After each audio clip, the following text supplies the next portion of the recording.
Barb here, welcoming you to 1,000 Tiny Steps. In this podcast, I share my stories of love, loss, triumph, and tragedy as I continue to trace my steps backward and ponder what led to the death of my daughter, Molly. If you're ready to laugh, cry, shake your head in disbelief, or simply listen, and tie, buckle, slip on, or lace up your shoes, and join me as we begin our 1,000 Tiny Steps. Hey, everybody. It's me, Barb, welcoming you to episode 79 of 1,000 Tiny Steps. So I am recording this in late February, and it will come out in the first week of March.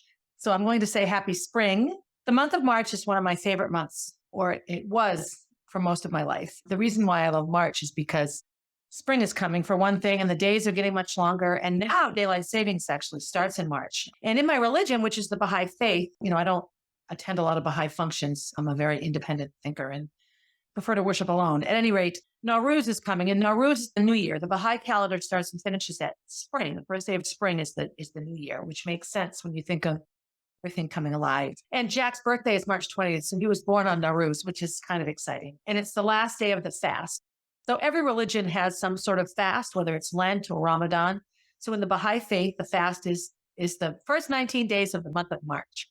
A 19-day fast where you just eat or drink before sunrise and after sunset. So it's not easy. I actually haven't fasted in a long time. When you're pregnant or nursing, you don't have to abide by the fast, or you can modify it simply because you need to keep your body healthy. And I'm still nursing Jack quite a bit. I wanted to share a few things like I often do before I get into it. And this episode will sort of be a little bit of an interruption in the story of my job loss and my scenario with Roy, that long relationship and all the ins and outs of that. If you follow me on social media, then you know the month of February, 10 days of February, was a good friend of mine, Tom Walton, passing away. He had a cardiac event just before or after kayaking. He was found by some neighbors on the riverbank with a kayak on top of him. They performed CPR and actually got him breathing again and his heart beating again, but he never ever did wake up. The damage to his brain was significant. He had been without oxygen long enough to have very significant brain damage. And so the bad part is this is a 70-year-old man that was like a 50-year-old man, so healthy. He's just somebody you didn't think would die young of a heart attack because he was just incredibly healthy. He ate well, didn't overabuse alcohol, didn't smoke. He was happy. He practiced meditation and yoga. He did all the things that you would do to live a happy, fulfilled life. And he did. Loving wife, wonderful family, unbelievable piece of Northeast Delta Dental here in New England, fitness-wise, kayak racing, road racing. He was a coach of runners at a community college, just an amazing person. And I knew him when he first arrived in Concord years and years ago, and he taught at Concord High School. I had him for a class I took as a sophomore, and it was called Traditions Worth Preserving. And really, Tom Walton is a tradition worth preserving. That's how I feel about him. He taught in the public school district here, same one I'm in, for several years. And Chris Rath, who I've talked about before, didn't care for him. And I've said before that she doesn't really like anyone that's going to make her look small. So if you're somebody that is doing really well, you have to do it really well within her frame of success. Because once you are bigger than her, or I don't know, you show that you will defy her. And when I say defy her, she oftentimes would insist that teachers say or do certain things that make no sense. And if you said no, suddenly you were in defiance and she would somehow find a way to get rid of you. Like 16 teachers that did nothing wrong that she decided she didn't like and got rid of. I'm sharing this as it relates to Tom simply because he was an amazing human being that gave so much to the district. The outpouring of love around his death is huge.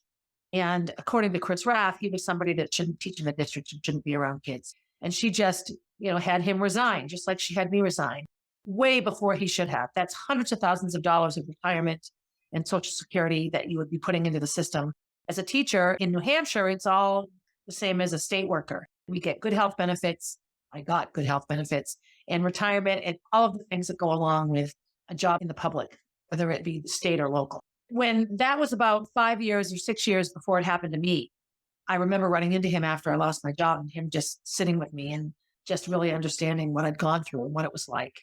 We talked about the nature of a human being that would inflict such awfulness on people. And as time has gone along, I've actually really gotten educated rather than sort of sitting in trauma, which I did for all those years from my job loss to Molly's death. I functioned now. I can see it so clearly in a real reality of trauma where leaving Roy after I'd lost my job meant that I'd lost my job for nothing. Like, oh my God, not only do I not have a job, but I don't even have the relationship with the person I lost my job for. Current day Roy would probably try to deny that any of this was true or happened. It's how people that behave like him function. But I have enough evidence and news coverage and emails back and forth to really lay out exactly what happened to me and how deeply ingrained my job loss was in the behavior of Amy, his wife at the time, and then ex-wife. And I had forgotten in my narration of that part of my job loss that one of the main things that she complained about was that I had spoken to a guardian ad litem at the request of the elementary principal. And I said no at first. I said no like 3 times. I did not want to step in because I just knew that this would come back to haunt me. And this was before I'd even reconnected with Roy. I spoke with a guardian ad litem because I was horrified at what might be happening to Morgan and Teresa and the reality of their life. And that came back to haunt me. And not only that, but I got no support from Chris Rath or from Sue Noyes, who was the principal. Now, she had left the district at that time. I can't feel as much sort of anger toward her because she was gone. But when Amy and Bob went to Chris Rath the summer after their divorce, 2010, they made up all this gobbledygook about me. And part of it was around the fact that I had spoken to an attorney that represents children. Now, I'm a teacher. Teachers are mandatory reporters of child abuse. I need that to be clear. I really didn't have the opportunity to say no. I could have gotten as much trouble for saying no as I got in for saying yes and speaking to the GAL. I do know that the GAL was very supportive of Roy and felt that both of those kids would be better off with both parents. What I said to the GAL at the time was that I felt that both of those kids would be better with neither of them. And that's my opinion and my judgment. But I say it here because if this story is interesting to you and you do any research into what happened, you'll see that it was really, really awful. Again, I have to own my participation. I chose to do it, but I certainly wasn't treated right. What superintendent in the history of superintendents tells a person that has been now vilified by 2 people that she only knows from one meeting? She told me if I retaliate against Amy, then I will have a disciplinary action. So I had a judge tell me, if anything further happens, come back. I asked, can I go back? I need to go back to court. I went, and Jean Connolly, the principal at the time, said, you need to clear that with Chris. And when I emailed Chris, the secretary wrote back and said, Chris does not have anything to say to you and does not want to talk to you. That is horrifying. Right there, I should have actually just gone public because that's not okay at all. And it's hard for me to sort of lay it out here, telling the story without seeming angry and catty. But I can't imagine a superintendent getting away with it. And I let her. I didn't fight it. I never went back to the judge and said, here's what they did. A couple of years later, Amy and Bob continued severe harassment of me. I was terrified most of the time. Bob did a bunch of things. It was mostly Bob. And I went back finally and laid it all out. And I had evidence that they bragged about causing my job loss. The judge was horrified. And I actually got a restraining order, and Bob tried to appeal it. And we were going to go to the state Supreme Court. And I spent hours of my life putting together everything. I actually have recordings of the restraining order hearing. And the judge asked me, why didn't I come back then? And it's because I thought I'd lose my job if I did. And, I lost my job anyway. All of this stuff connects to my friend T. Dubs here because he suffered a similar fate. He resigned. And what he was able to do, because the rest of his life was stable, because his relationship with his wife was solid, because he didn't have all those other things going on. She was also a teacher in the district. So they weren't going to lose insurance. He could get it through her and she would still get her retirement. So their financial situation was better. All of it was better. But he reinvented himself. He became a collegiate coach. He got hired at Northeast Delta Dental to be a fitness coach. He started this huge kayaking and canoe racing reality. And he just inspired so many people. And I remember him saying, you're free from her now. And I just didn't feel free at the time. And so much of my constraints were my love for Roy and my fear, my abject fear of losing him. And I have my own psychological issues I can go to there around losing him. But the number of things done in the process of my dismissal lead me to feel that Chris Rath actually has narcissistic personality disorder. I am not a therapist, and I have an amazing editor who always, before he creates something for publishing, makes sure I'm okay with what I said or tells me, I really don't think this is going to be okay. And so I like that. So I want to share with you right now a book, and it's called Power. And it's by Shahida Arabi. It's a bestseller in applied psychology. And it says surviving and thriving after narcissistic abuse. And so I read the book. And if you feel that you've been the victim of some sort of treatment that goes beyond sort of everyday poor treatment, when I think of an, narcissist, the Greek god was the guy that he just stared at his reflection in the water all the time. Oh, I'm so beautiful. I love myself.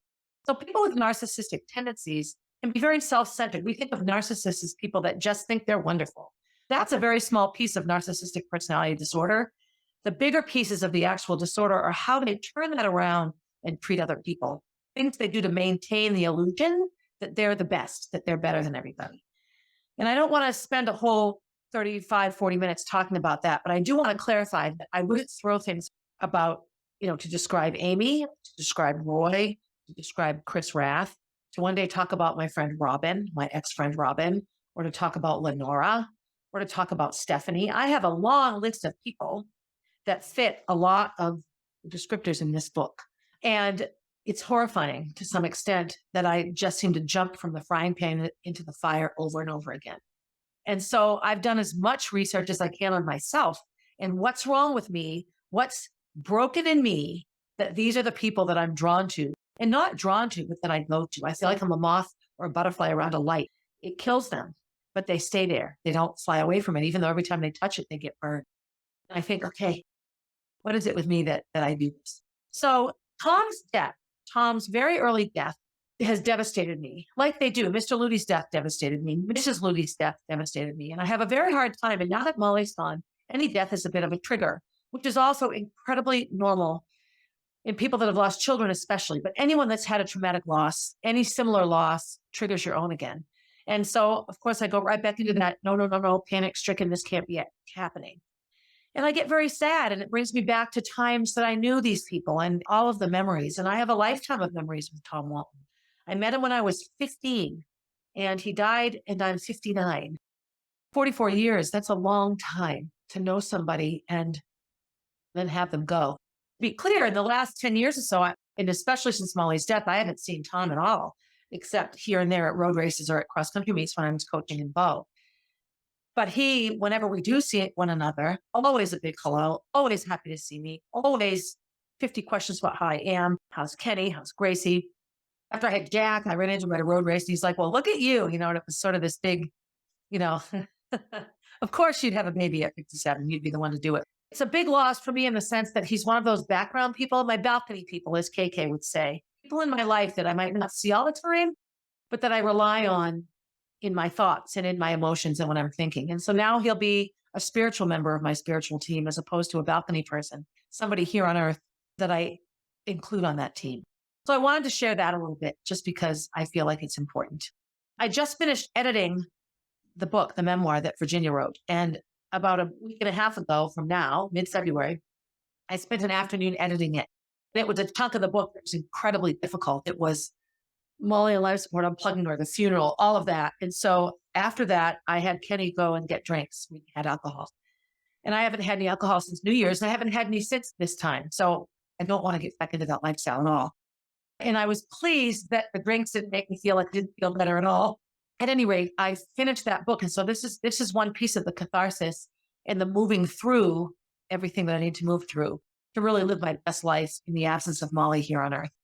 I'm also right in the middle of the CrossFit Open. So when this comes out, the Open will be over. And it's an open competition that's done worldwide where people in their CrossFit gyms perform workouts and they're judged, their scores tabulated by a judge and then sent off. And you can see how you compare worldwide.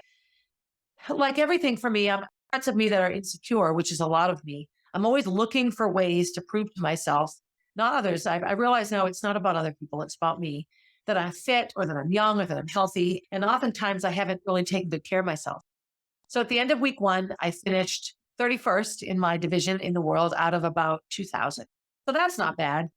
All the women in my age group, because I chose the easier, the scaled version of the workouts. Next year, I'll be sure to do RX, which is the harder. So I'm really about 1,500 out of about 4,000 or 5,000. So I'm still way toward the front. I'm thrilled and happy that I can work out. what I find is that the workouts are just so helpful for me. And in the years after Molly died, I couldn't do it. If I worked too hard in the gym, I got really upset and fell apart. It was too painful. It was like listening to music or being touched. Feeling my physical discomfort was a trigger and I would start to cry. I'm very, very glad that that aspect of my grief has abated. I think a lot of it is Jack. When you have a baby, you can't not be touched because babies just crave it. He can sit with Kenny next to him on the couch and watch a movie. And if I'm watching the movie with him, he's in my lap. It's just a different relationship, mothers, their children, than I think fathers and siblings. Not black and white. There's a lot of variation, but for me, I noticed it that way. So the first week, as I'm recording this, I'm about an hour away from doing workout number 2. But in the first week, I went head to head with Emmy, who's a coach at CrossFit Amesbury, and she is 43 and has 2 kids, and she's unbelievably fit. So I thought she would smoke me. It's really fun. I love that Amesbury does this. Every week, we go head to head in front of an audience. And, anything in front of an audience is, you're right there for everyone to see. And so Emmy and I finished just 4 calories apart at the end of it. I had 223 reps and she had 219 reps. So I won and I beat her. And her status was, I guess it's true, you can't beat a unicorn. And she calls me a unicorn because I'm not normal, because I'm unique and I had a baby and all this kind of stuff. So it was just a really fun week, but it was also incredibly sort of humbling to see that I'm fitter than I think. And I have to redefine what super fit means because my next birthday puts me into a whole new age bracket. So back to sort of the chronology of what's going on. I'm in the part of my life story now where I've decided to have a relationship with Roy, and I've fallen head over heels in love with Roy. Had, quite frankly, in this book, when it talks about people that have narcissistic habits or behaviors or tendencies, one of the first things they do in a romantic relationship specifically is they idealize you. After the idealization comes the devaluation and the discard. And so I would have to say all of this could apply to me. The idealization time came the whole year, 2009, 2010, that I was helping him, that I was going to court and testifying. He wanted to have visitation and he wanted his belongings back and he wanted his reputation cleared because Amy had said some pretty inaccurate and horrible things about it. And so I did all of these things. It's funny because I think back to my friendship with Amy. I don't classify her as having these behaviors quite as much. I'll tell you, there were quite a couple. They remain that way. Their communications now are incredibly telling. But I do remember that in my friendship with Amy, she was either buying me gifts, like things that were over the top, or accusing me of, deserting her and hating her. And it was a very bizarre sort of cycle with her. And Roy's wasn't quite so bizarre. And same with Chris Rath in the sense that I'm either I'm this amazing woman that she just thinks is incredible, or you shouldn't teach her, you're disgusting. And there's not a lot of middle ground. And so that idealization year was 2009, 2010. Once the divorce was final, and we headed into the fact that I was going to lose my job. And I have to say that Roy jumped in to be helpful, but he did it in a way that I didn't ever really feel that he was truly on my side. It was more about him, like he was going to get back at Amy for what she did, which is fine, except there were things that he did that didn't help, especially later on, going to the press and that sort of thing. It ended up making confidential things newsworthy, and it was humiliating to me. And I still live here in my town where I grew up. And so the number of people who know me and know my family and have known all of my life, they're right here. He lived far away and no one knew who he was other than his relationship to me at this point. So all of those things were really difficult and tricky. In researching how to talk about the next steps, I realized I'm not quite ready. It's much more intense and convoluted and tricky than I thought. And so I'm struggling a bit with how to tell a story that has all these little branches I could go off on. I feel like if you watched Stranger Things, I feel like I'm in the upside down under the cornfield or the pumpkin patch, where all of these pathways go to different places and all interconnect somehow. That's how I feel this story is. 2009, 2010, all in love with Roy. 2010, 2011, losing my job and realizing I have to create a story for my family because at this point, no one really knows what's going on with Roy and I. Kenny, of course, had his ideas. So anytime Chris Rath threatened to make this public, this relationship, I panicked. Hindsight tells me most people knew anyway, but she knew she had me. And the other piece that I found out later in this story is that my attorney was definitely, I think, getting paid off by the school district attorney to get me to resign. Because 90% of what he told me was not true. never happened. Conversations he said he had never happened. The amount of lying that went on between Ed Kaplan, the district attorney, and Glenn Milner, mine, is horrifying. And it leads me to believe that I'm not the first teacher to be in this situation, especially with a superintendent like Chris Rath, whose husband is Tom Rath, the head of the Republican committee in New Hampshire, has this giant successful law firm. She just wielded power. And we're still, as a school board, it's interesting, all these behaviors and all of these policies and all these things that remained unchanged and were never followed. Because what she did in her leadership, I'm talking about Chris Rath here, she just shrouded everything from everyone and basically told the school board what to do and how to do it. She made sure that the people on the school board were people that liked her. That school board at the time, they all went out for dinner on Friday nights. Like 5 of the 9 board members were connected socially. They could all walk to the SAU building, where SAU means School Administrative Unit. So the superintendent's office where the meetings were held, they could all walk there. They lived in this sort of upper class neighborhood. It was a time for me where I believed what I was told, and I had enough to hide that I was easily manipulated, or I thought I had enough to hide. As the years went along, my struggle became, so 2010-11 is the job loss. It was not long after I lost my job that Roy, for the first time, said, look, I can't do this anymore. You either need to leave your family or we're done. And at that point, my family had no money now. I made the good money. I had medical insurance. I had all of it, and it was gone. I was going to have to figure out what to do. And so I sort of, at that point, said to Roy, come on now. I lost everything helping you. You can't just leave because it's inconvenient for you now. That's not fair. And he actually could see that that wasn't fair. He also had some struggles going on in his own professional life. He's an airline pilot, and that industry fluctuates and is affected by a lot of things. And there were 2 or 3 times that he was what's called furloughed, where you basically don't work. You're not fired. You're still an employee of the company, but you either make hardly any money or you make no money. You can use sick pay. So you can use all of that to keep getting paycheck. But if you go back to the airline, you've used all that time. So there were a couple of times that happened for him. And I found that when those things were going on in his life, things were much better for us, because now he needed me as much as I needed him, if that makes sense. And he very much relies on his appearance and what he has to say. So he wouldn't consider dating somebody when he was on furlough, because he would have to say I'm an unemployed pilot. He did a million things to stay busy. He's unbelievably skilled carpenter. He can build things and carve things and repair things, and he can do it all. And if he doesn't know how to do it, he reads how to do it and does it. He's incredible that way. When I look back on why he stayed with me, when he would hold it over my head all the time that he was lonely and didn't do anything and he was just waiting around for me, I realized no, none of that is true at all. He had a million things going on. A lot of them I didn't know about, relationships and friendships and all sorts of things, which is fine. I get it. I'm up here with Gracie and Molly living in a house with Kenny. My marriage ended, though. My marriage, for all intents and purposes, ended in any healthy way when I lost my job and when I really, really was settled in with Roy. So 2011, 2012, I ran for school board. I was on the school board now, and Roy went after Chris Rath. And so I won't go into all the details of that, but it became a mission for him. And I know that he really felt treated badly for how his divorce went. And he also was very, very active in going after Amy's divorce attorney, who has since been disbarred. So obviously a lot of her behavior wasn't solid, and he was right in doing that. He spent a lot of his time doing these things. And so I was an integral piece of both things, of going after Chris Rath and of going after Linda, Amy's attorney. And so we worked together on a lot of these things. When I had to appeal my restraining order against Bob, Roy helped me a ton with that as well. And he would come to those hearings and sit behind me. He actually had a restraining order as well against them. They couldn't go near him either. It's interesting. Amy had one against him for domestic violence. He had one against her for harassment. And I'm all caught up in both of them somehow. When people say I seek drama, it certainly does appear like I do. But what I seek is people who I feel need help, and they have the drama.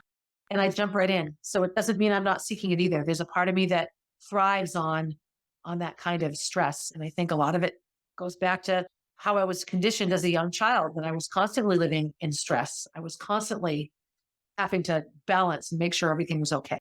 Awful way to live.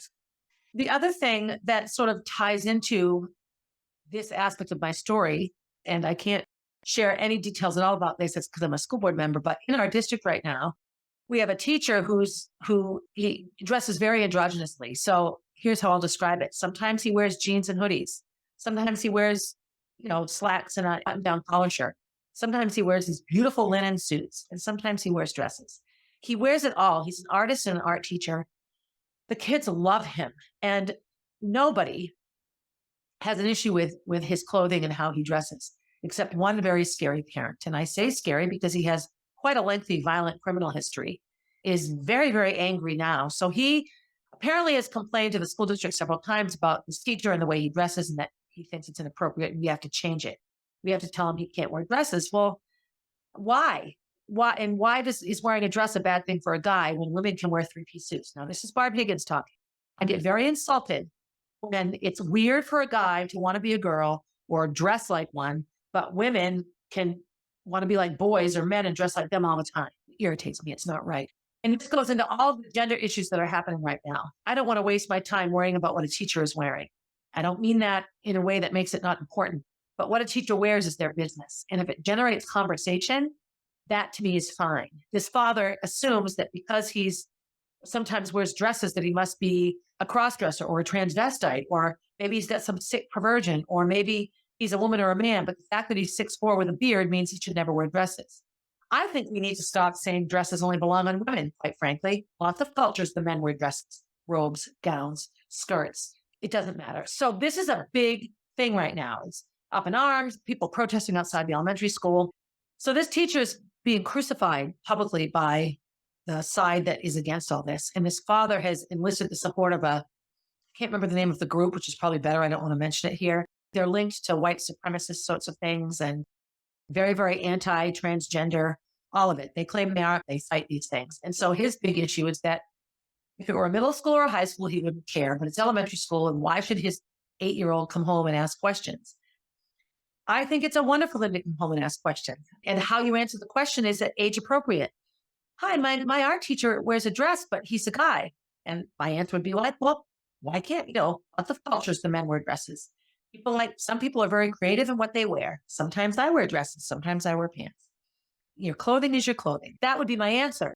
He just assumes that there's some sexual thing behind it. And gender and sex are two different things. How you express your gender has nothing to do with who you want to sleep with, quite frankly. It's two separate things. It's not my job to decide what somebody's clothing means. So my connection to me is, here's a teacher who's just getting decimated publicly, and people are digging into his past and finding out things and all of this. If he has things in his past that are bad because they're bad, that have nothing to do with what he wears, that's an issue that should be dealt with. You have to be very careful with people and what criminal histories they might have or whatever they might be hiding. That I understand. But I am so triggered lately by how badly he's being treated publicly and how much pressure this puts on our school district. And I watch the administration take very good care of him. And then I get angry that I had an administration decimate me. Gene Connolly, the principal of Concord High, and Chris Rath, the superintendent, Ben Green, the assistant principal, a whole host of others were terrible to me, dishonest and terrible because they were bullied into doing it. I also had forgotten that a parent friend of mine, who was a good friend of mine, Gracie and her son are close, told me that Gene had pulled her in and said he had no choice but to treat me the way that he treated me, that Chris Rath had said it was his job or mine, and that I was no longer the Barb that pushed his daughter. Bullshit. I was completely me. But it was heart-wrenching to hear that, and she refused to help me. I think she was afraid she'd get in trouble. And so I knew that. This teacher at least has unbelievable support and a lot of parent support and community support. All of this is going on while I'm recording episodes around cheating on my husband, starting a relationship with Roy, reaping the bad rewards of those decisions, losing my job. And all in the meantime, all that really matters to me are these two children. And like in this situation with the school district right now, I only care about the kids. The adults can figure it out. It's the children that matter to me. They should be able to go to school and be happy, not be in the middle of adult issue. That's how I felt about Roy's kids, that all of this mayhem was just going to affect them negatively. And again, their story isn't mine to tell, but they were a driving force in why I just continued to decimate myself over and over again at great cost to my life. So in 2011, was my first school year not going back. So I started looking for other jobs. And that's when I started working at VLAX, the Virtual Learning Academy Charter School. So I'll talk a little bit about that fall and then I'll stop. As always, I seem to have these 18-month chunks of time. But I started working at VLAX. It was terrible money in the beginning. They just give you a handful of online students because it's a big learning curve. The technology is much easier now. There was no Zoom back then. It was phone calls and I would correct things online. It was just very different. But I loved it. And what I loved was that Tony, the HR guy, knew all about what happened to me and he didn't care. He didn't care. He knew what I was and he was willing to hire me. And I think I probably could have gone and worked in another district. And there were times that I regret doing that. But I also was very pulled by Roy, and an online job could be done anywhere. So if the time came that I was to actually move out of this house and take Gracie and Molly and go start a life with Roy, or try to go back and forth, get a place of my own and all of that, this is a job I could do no matter where I was. I just needed the computer in my lap. And so this was a big driving force around taking this job. I also started timing piles and piles of road races, tons of road races, Granite State Race Services, and I still time races there. So two things happened at this time. I had these neighbors up the street, Jen and Dave, and we were good friends. And when I reached out for help, when all these bad things were happening to me, they declined. They said, no, we can't help you. It's not that we don't love you, but we don't want to lose our jobs. And I didn't think I would lose my job at the time. I just wanted someone else to speak up to me and say, I'm not the crazy one. Amy's the crazy one. And they were afraid of her, and they should have been. They were right. So at this time, I went to my road race boss and said, we don't ever want to talk to Barb. We don't want to be around her. I can't time races with her. They said all these horrible things to me. So my boss, Bob Teschek, who I've known since I was in high school, who's another Bill Ludi alum, like Bill Ludi Road Race, all of it, calls me on the phone and shares all this with me. I couldn't even function. I couldn't even see straight. The other piece with Jen and Dave is they were both working at Concord High. So here they are working in a place I used to work that I no longer work. And I was super helpful in actually getting Jen the position at the high school. I was still in the district at the time.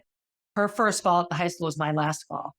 It was one of those moments where I was just dumbfounded, where I felt like a brick in the face. And I couldn't believe that Bob was giving any credence. And so I could no longer time races that he was timing. So what happened is he started suddenly getting more races than me. And I'm like, what? And then he was big in the running community. So all my friends were now his friends. But I was isolated and humiliated and embarrassed. So this was another part of what was going on with me. The social isolation was intense. Now I lived 2 houses down from a family whose children used to be best friends with my children. And Gracie and Molly didn't understand this. Their children were told not to talk to Gracie and Molly. So they're on the same school bus and they go to the same school. Fortunately, none of them were in the same grades. Gracie was oldest, then the next, then Molly, then the next. And so they weren't in the same class, thank God. But suddenly the neighborhood was completely divided. And it was clear that Gracie and Molly were the ones that should be, excommunicated from the neighborhood. And so any big neighborhood function where everybody was there became incredibly uncomfortable. And the other neighbors didn't want to buy into it. So lots and lots of neighborhood-wide things just stopped. When they did happen, they were incredibly tense. And oftentimes I was asked to not go by Jen and Dave, not by any of the other neighbors. I love Jen and Dave now, and I don't share this at all to lay blame on them. They were reacting in a way that they saw best for their family. It's not how I would react, but look what happened to me. They still have all their kids are alive. So clearly they made better choices than I did around who to help. All of this was going on with me in 2011 in the fall. The next thing that happened to me here is I met Robin. Robin Grant owned a local gymnastics school, Flits, in our town. And her daughters, I knew her youngest daughter. She had run track for me. She reached out, and I got along really well with her daughter. Her name was Jordan. And she reached out and just said, look, I don't know what's happened to you, but it doesn't seem right. What I've heard from you, all of Jordan's friends, because a lot of that whole social group was a big track group, a big hangout in Barb's classroom group. And I had them in health. I just knew all these kids. And so she took me to lunch and we went to Cheers and we had this amazing lunch. And what I noticed at first was she did all the talking. 45 minutes, I heard all about her life and what was going on with her. And that was fine. I didn't mind listening. It was actually nice. And I was out in public with somebody and not ashamed to be with me.